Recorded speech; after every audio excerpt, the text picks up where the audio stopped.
Assalamu alaikum. Жалпы біздің YouTube көрушілер, тақ маалымат каналымыздың қатталушылары, алыста іштеп жүрген жалпы біздің мекендештер, амансыздарбы? Барыңыздарға айтылу Нулқат Сергесінен салам айтамын. Бүгін 2024 жылдың 18 октябрь күні болып қалды. Аптаның бүгін жұма күні. Барыңыздар, нейік жұмаңыздар марек болсын. Сааттың жебесі 14:27. Ушул уақытта Нулқатта валюта курсы бағалары қандай? Доскерада банкта сатып алу доллар 85 сом 40 тиын, евро 92 10, рубль болса 0,873 тиын болып тұрған кезде 1000 рубліңіздер 873 сом болып тұрады. Ақша алмаштырушы жерде дағы рубльдің авалы 0,873, доллар болса 85 сом 30 тиын, қазақ теңгеге 0,16 тиын болып тұрған кезде коммерциялық Қырғызстан банкі болса рубльдің авалы бұл жақта дағы 0,873 тиын, доллар 85 сом 15 тиын екен.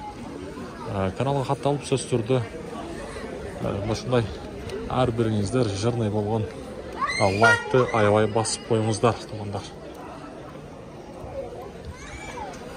Азия банктадағы рубльдің авалы 0,873 тиын болып тұрады. Каналға хатталыңыз.